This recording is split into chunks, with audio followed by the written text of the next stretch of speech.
Chi-East Chamber of Commerce, I'm Wayne Lawrence. Is owning a business, is it a blessing or a curse?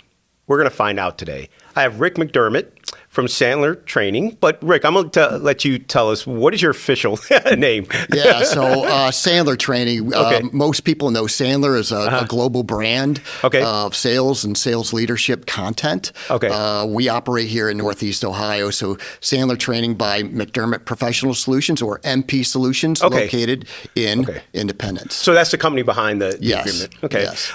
So you sell sales training.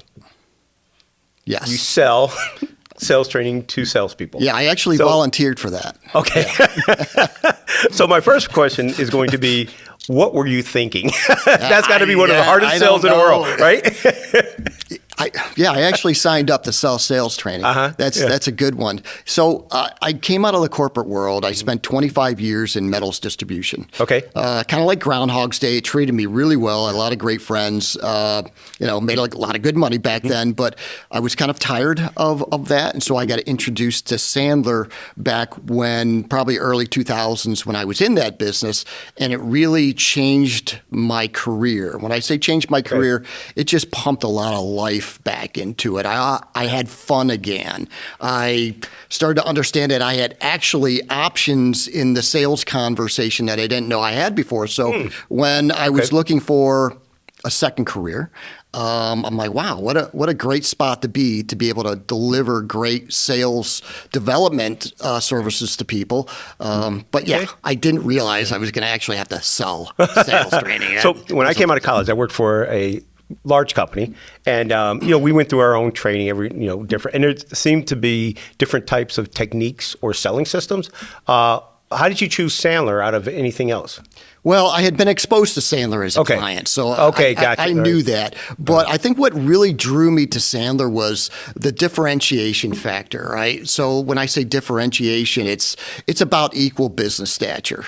And so when we have equal business stature, we are acting in part as a consultant and not a salesperson. And we know that when salespeople act like salespeople, they get treated like salespeople. So we have a selling, right? Hard selling is good for one thing, and it's called hard pushback. That sales type behavior and mentality. So Sandler was always different in that respect. It was differentiating. Okay, yeah, because we'll go way back, and I'm not sure it's, people say it now, and I say this with all love for people who sell cars, but there was always that comparison, like, don't be a car salesman, don't do this, don't do that. So I get that from the standpoint of coming with a different type of technique in order to work with your clients. So who are your clients? How do you find them? And what would be a perfect client? Any size company particularly? Yeah, so our clients are all over the map as far as shape and form and what they do and how they do it.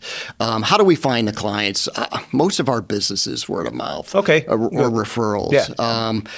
Do I wish people would fall out of bed in the morning and say, boy, we need sales training today, and pick up the phone and call me? Sure. But that really just doesn't happen sort of organically like that. So most of it's through word of mouth, and it's through doing really, really good work for clients.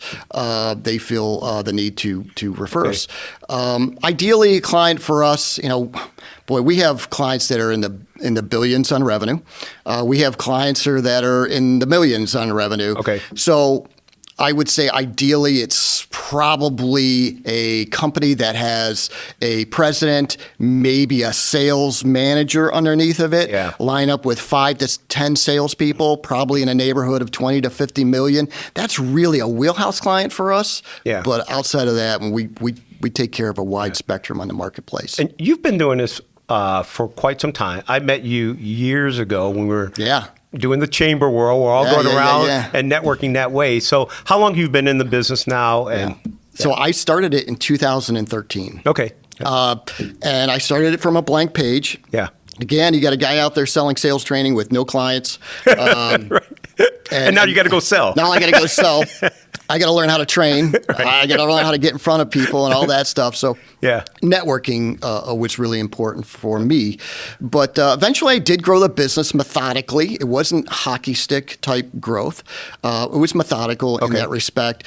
Took on a partner probably in, let's just say 2017, in that neighborhood. Okay. And so we kind of started to grow it together. And so methodically have built this business. So it's two people involved now. Yes. Any other, when you conduct a training, any other folks involved? Do you have any other employees, or do you use 1099 independent contractors? So I do, my partner and I do most of the training, Okay. right? We kind of have our own little sort of book, but Yeah. we do have a public calendar that we share that type of training with. Okay. We do have another trainer's associate on staff that sells and trains, and Yeah. does all that stuff that we do. I really operate a lot of the back office with a remote virtual assistant. Yeah. She does great work, and then we have a remote marketing assistant as well. Okay. So let me ask you the question, and then we could go from there. Has owning your own business, has it been a blessing or a curse for you? I'm going to say blessing. That said, right? It's not easy. I don't know how to sugarcoat that one for anybody out there thinking Tell us about about some of the this. scar tissues you got over the years. Oh, I got that from you. Oh, did you? You tell me the I scar love that tissue. one, right? It's nothing like a relatable term like scar Right, tissue. exactly. Yeah. I'll pull back the kimono for a few minutes on this one. Sure. Like just the scar tissue of having to go out from a blank page. It's an emotionally violent business. Sales is emotionally violent, but when you start thinking about selling sales training, it goes up to another level. Yeah. It's putting people in a room, right? You ultimately are responsible to put butts in seats. You can't train until you sell something or you put somebody in a seat, right? Yeah. So you're kind of like herding cats. You're building your brand at the same time, right? You're trying to figure out, how do I be credible in these people's eyes? Boy, if they could only come in and see me, work, right? It makes it a lot easier. And so that part of it, just the calories spent developing your own personal brand in the marketplace, and you can't do that. Or I should say the only way to do that is really to get in front of people and train. Yeah. Right? And that's where the word of mouth starts to take place. So that's probably the scar tissue I have. And some other things, right? When it comes to, hiring people and stuff like that, that gets a little dicey for sure. So I mean, when you think about the economy, that can impact everyone's business, correct? Yeah. So you do everything that you are supposed to do. You train the way you're supposed to train, and then the economy decreases people's revenue. Does that affect your business? Do they hold you accountable? Like, they should be doing better, or how does that work? Yeah, so I'm a product of the product as much as possible. And probably what I would say if a client came to me and said, made some excuse about the economy, I would say, well, you probably should start looking in the mirror and figuring out how you're going to deal with the cards that you're dealt. And so, right, we can't make excuses on the economy. Yeah, exactly. It just doesn't, right? The economy's always going to be there, sans, a sort of a geopolitical event. Like what some of the stuff we got going on today, but let's look back at 2007, 2008, and all of that stuff. So outside of these major sort of meltdowns in the market, the economy will always be plus or minus 3%. Okay. So right, some people might say the economy's a problem. It usually isn't. It's usually internal. So Rick, thinking about your journey over time, what makes you most proud over the years in terms of where you are with your business or what you do? Great question. The survivability, I think, is probably the fact that you're here, still in business. Yeah, I'm still in business. But ultimately, what makes me most proud is when I get that referral. I mean, that just to me is like it's like a kid at Sunday school getting a star for the homework that they did, right? Okay. It's that type of stuff. It feels good ultimately when people feel confident enough to give you a referral or an introduction. Man, that's front and center. Okay. Front and center. I didn't ask about the structure, the way it's set up. So is this a licensing deal with Sandler, or is it a franchise, or how's it structured? So Sandler is a franchise. So but gotcha. that said, we look at Sandler and the entity that it is. Yeah. Probably the best producer, publisher, copywriter of sales and sales leadership content on the planet.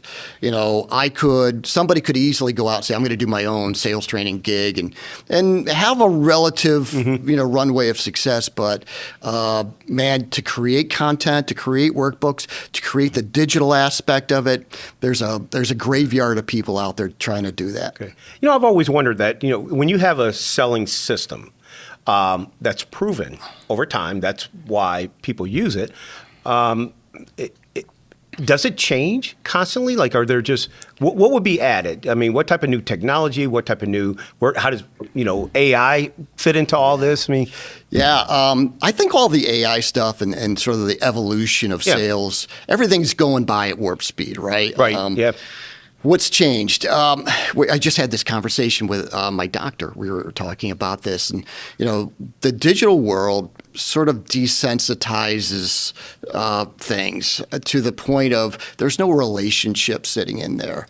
And so we know that the evolution of sales is that people have viewed a website 90% of the time, right? They've made a decision that you are qualified enough to buy from them. And so that aspect has changed, right? So they know more about your organization, your product, your service than you probably do.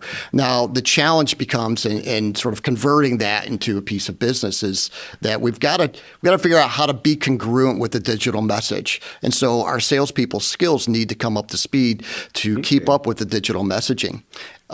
Real quick, AI. AI is fantastic. There's so many cool things that can be done with AI, especially the note takers that weave themselves into CRMs and help automate things. I can't say enough cool stuff about that. And you're incorporating all that, or Sandler and you're incorporating all that into any new training, correct? Yeah, it's come. Everything's changing. It changes constantly. So it comes warp speed. So it's like sometimes this is why I look at Sandler, right? They're the backbone, and they get a chance to decide how we integrate some of these tech tools, tech stacking we call it, into the business. You can't jump on the first shiny new nickel that rolls in because you'll waste time, you'll waste money, and then there's going to be something new that rolls along. But I will say that from the digital standpoint, we are rolling out a couple of really cool digital tools, especially in our online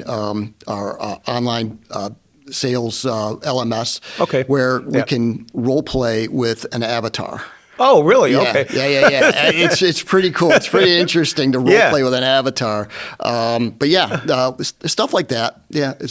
I remember coming out of college, and I started with Procter & Gamble, and that's why I was referring to sales training. And I remember we all would go into Cincinnati, and they would film that role playing, and then your mini group, would actually sort of, I was going to say critique, because it is, but advise you on what you could have done better. So it's interesting that, is that part of the component? And I mean, is there video as a part of it do they implement it through this role playing at all? Well, the video, so how we work some of that hands-on role play is we have a public sales mastery program where, in Independence, Friday mornings, we do content and immersion. When we say immersion, we role play in front of each other and we critique each other in front of each other. So that's a piece of it. We do have clients who do want to record that stuff. They'll have me on site. They'll have me record some of that stuff. It's interesting when it comes to role play, though. If I put role play on my calendar and for my clients to see, nobody shows up. Nobody wants, but when they're there, if I don't tell them they're going to role play and then they're role playing, they'll always tell me at the end, I wish we could do more role play. I want to do more role play. Right? That's great. Yeah. So wait a minute. So you sold your sales training, and now you got butts in a seat. Yeah. And undoubtedly, there's always the one. It's the person who knows more about selling. Maybe they're the top dog there anyway, than you do in their mind. Yeah. How do you handle that? Yeah, the smartest guy in the room syndrome, right? Right, exactly. It's either the smartest guy in the room or it's the hostage in the room, right? The person who's there because their boss told them to be there, right?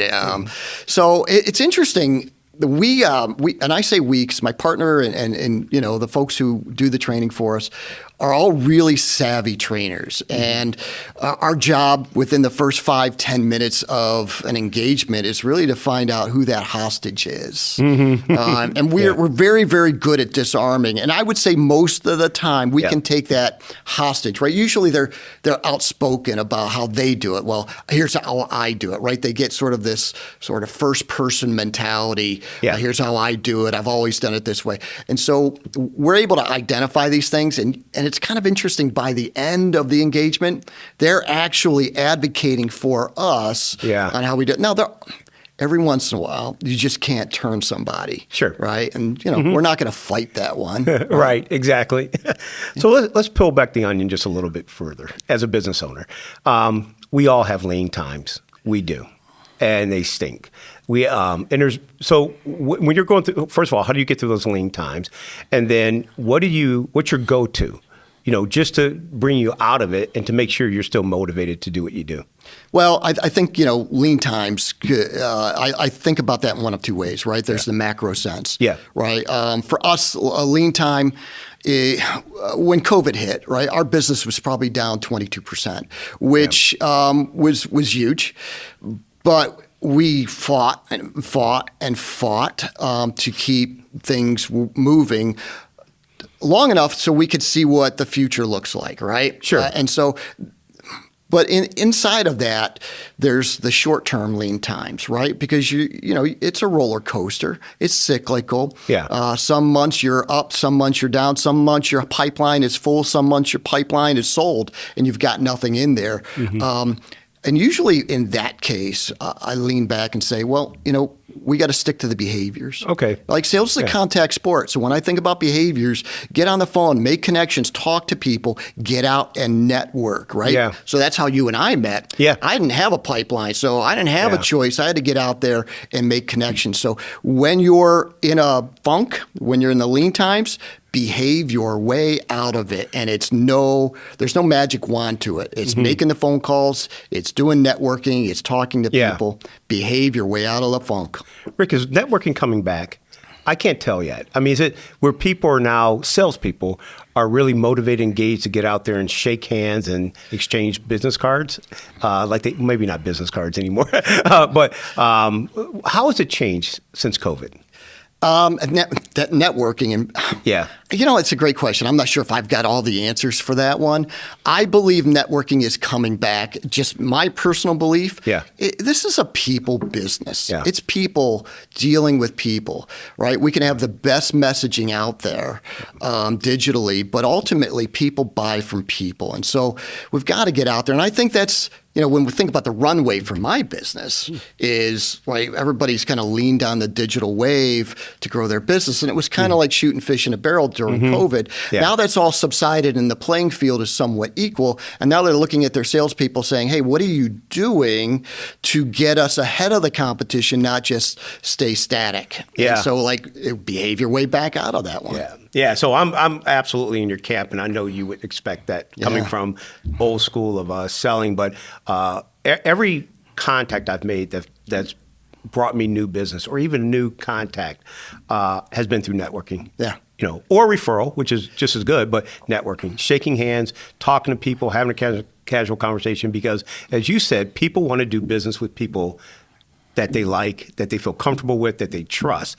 And I really do hope that comes back, because I think that companies are missing out right now in terms of encouraging people to get out there. So that's my little speech on. I think, a friend of mine told me a long time ago, nobody has ever done anything great by being undercover.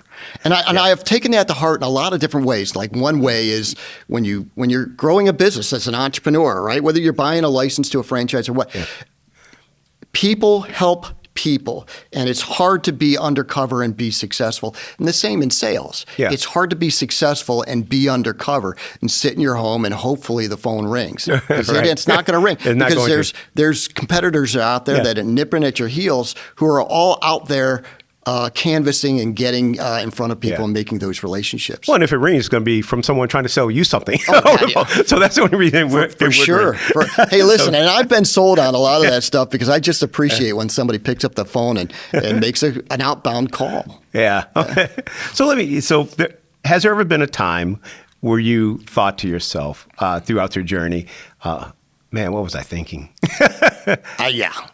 Yes, and yes. Okay. Again, like this business is, right, you buy a license, right? And so Sandler's a great franchise, but they kind of step you into the franchising fees and right to give you time to grow your business. Okay. But they were right up front. They said, first couple of years, you're probably going to have a little success.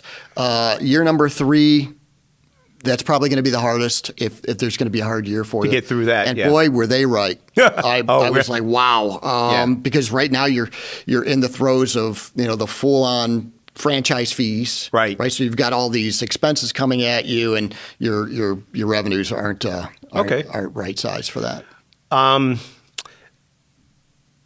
Why you? Not why Sandler. Why Rick? Why Rick McDermott? Why? Yeah. I'm going to just say scar tissue, right? I've been shot at with live ammunition in this business. Mm-hmm. I'm not one of those gifted people who, fell out of his mama's womb, a sales rock star. I'm a brute force person I'm not a finesse person when it comes to sales, and I think most people are in that same genre. They have great attitude, they've got wonderful drive, but ultimately, they've got to learn the blocking and tackling and sword fighting techniques to get somebody from a prospect to a client to a recurring revenue client, and most people aren't natural at that. I never was. I'm still not. But I'm very natural at exposing my scar tissue for the benefit of others. I think that's great. And thanks for sharing that, because I think most people think that we've heard the slogan or, saying that being a good salesperson is something you can't learn. You're proving that you can learn it. It's something that could be taught. And then you could take someone who just, as long as they have the drive and ambition, you could teach them the skills and techniques in order to be successful in selling. Yeah, absolutely. Absolutely. We look at, Sandler has always looked at this in terms of 3 key areas. One's behavior, attitude, and technique. And so so long as somebody's got the behavior piece down, all right, the attitude will be there for sure if the behavior's there. Now we just have to fill in the technique piece. Okay. Right. Most people, there's some people in this world just natural to technique. Sure. All right. But most people aren't so natural at it. Yeah. So that's where I fell into. Okay. And once I got exposed to Sandler, I'm like, wow, I didn't realize I had all of these cool options on the table. Okay. Are you utilizing social media at all? Does that help you in any way or no? Yeah, so the social media aspect of it, right? I'm a little bit older, right? So I'm probably not as fluent in the social media side. I'm a little bit older. Yeah. You're a little bit younger. Well, go ahead. I carry myself well, I think. I am on social media, or LinkedIn for sure. Sure. Right? LinkedIn for sure. I do a little bit on Facebook, but most of my time is spent on LinkedIn. And the way I've always looked at social media for us is local branding, who we are, right? We have to bring our personal brand to the marketplace here in Northeast Ohio. Sandler's got a great global brand. Mm-hmm. But, people need to know who we are at the local level. Right, exactly. And that's really how we look at it. Mm-hmm. We'd like to, right? It'd be nice if we had a lot of leads come in from the social channels, but we've learned over the 10 years, that's not going to happen. Okay. And we talked about, chambers as a way to meet people. Are there any other associations, professional associations that you might be involved in? We do work with professional associations, such as let's look at Manufacturing Works. Okay. Right. Things of that nature. So what we like to do is create partnerships with member organizations, whether they're for-profit or non-profit, and create access points to our type of professional development that otherwise their clients might not know about or have economical access to, or that type of stuff. Okay. And the reason I asked is because I kind of had a sneaking suspicion that you would partner with member organizations like an association, because once you get in there and then you start to do a great job for one client, that's where referrals just kind of go across the board. Yeah. I worked with them before and he did this and we saw this as a direct result of it. Yeah. For sure. And I think it probably means a lot more for the association to provide an access point to sales training or sales leadership, not force people to do it, but provide the access point to create the win-win-win for everybody. And I like that idea versus me walking into a chamber event or an association event and trying to sell an individual here and there. I just, that's tiring, number one. But I think it means more when it comes from the leadership of that association. There's a lot of traction behind that. So we all learn from our past. Right? Yeah. And you've had your journey. And as a part of that journey, there was certainly the blessings and curses or scar tissues that, looking backwards now, if you only knew then what you know now, what would have been the biggest change? What would you have done differently? There's a number of things. So we talked, I got involved in networking in the chamber event. Mm-hmm. I knew my biggest challenge coming out of the metals world was I did not have a lot of connections outside of that world. Mm-hmm. So in the world of sales and doing what I do, you really have to have relationships at the CEO level, not at the purchasing manager level. If you can imagine selling in the metals distribution, right? You sold into a lot of purchasing departments. You didn't sell into sort of the C-suite. And so that was my biggest gap. And I knew that. And so I'm like, okay, how do I go out and learn how to network and get there? I think in hindsight, had I to do it all over again, I would have bit the bullet. I probably would have spent money earlier on higher level associations and clubs. Oh, got you. Okay. Right. You gotta, that makes sense. You got to hang out where your clients hang out. Yeah. I hate to say it that way, but that's I probably missed that one. Okay. Probably missed that one. Yeah, I hate to say the whole you got to spend money to make money, but there's a lot of truth to that in terms of who you're trying to network with. So in a sense, that's a great point. And I got to tell you, it just popped into my head. One of the challenges that I had early on was I came out of the metals world and very mature business, and I had P&L responsibilities and amongst other responsibilities. But when I think about managing a P&L, all right, profit and loss statement for a mature business, all right, it's not that hard. So long as you've got enough top line revenue to cover all those expenses and your people are controlling those expenses, you know what that P&L is going to look like pretty much every month. Sure. But when you're growing a business or from an entrepreneurship standpoint, if you want to hammer on that P&L, you are going to miss the opportunities to grow because you will need to spend some money. Yeah. And that would be my biggest thing. Like if you're coming out of the corporate world, you're used to, managing a mature P&L. It's way different than an entrepreneurial P&L. Way different. And I fell into that mistake. Okay. So Rick, we really have identified how challenging owning your business is, or owning a business, and then certainly the rewards that could come with it as well too. But it is stressful. What takes you away from the stress? What do you do in your personal life that helps you just kind of get away from it? The whole stress thing, I internalize a lot. So the stress is kind of personal to me. Okay. We have to sometimes be intentional as entrepreneurs to walk away. And I don't know what that means in somebody else's world, but in mine, it just means that I've got to be able to be very diligent on keeping a calendar that allows me to get things done when I need to get them done. So when I think about the calendar, I do something called right-sizing my calendar every Sunday night. When I say right-size it, I make sure that my calendar is full, but I make sure that I understand what I'm going to be doing Because I don't want to sit there at the end of the week and stress out about I had all this stuff on my calendar I didn't get done. Yeah. Right. And so that's oftentimes where the stress starts. So I like to de-stress starting there, but ultimately pulling back is hard. So for me, I get out of the house, and sometimes it's hard in Northeast Ohio in the wintertime, but Sure I get out of the house. I go hit golf balls. I belong to a private little TrackMan range over in Solon, Ohio, and I go over there and hit. I'll hit 300 balls in an evening. But getting out of the house and doing stuff like that, just go do something. Go to a movie. Go do something different. Yeah. Go out to dinner. Just go see people. Go do something different that doesn't have any sort of business agenda to it. I got to tell you, it's important.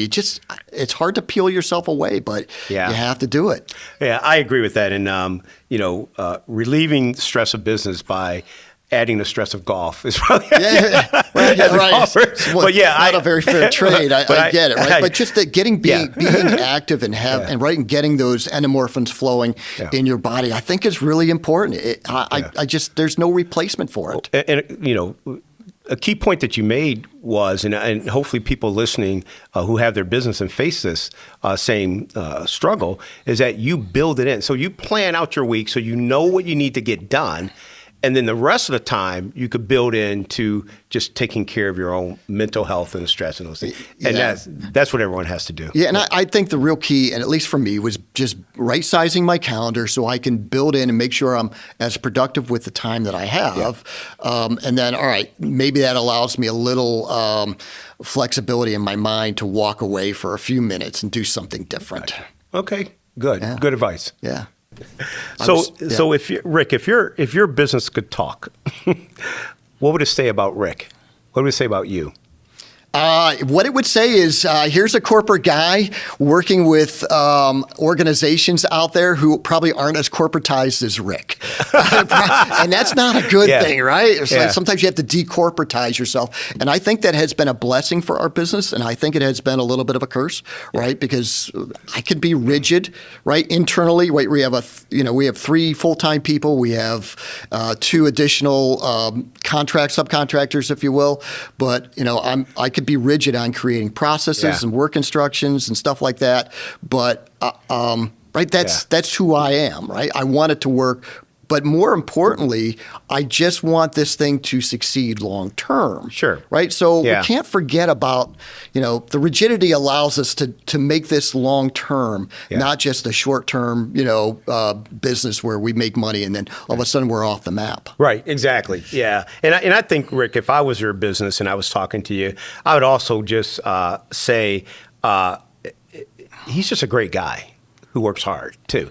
I remember first meeting you and you were just starting this journey now. And here we are these years later, coming to a podcast and you're telling me how your business has grown and you're in a tough industry and you're doing it. And so I would say, hey, you're doing a good job and keep it up.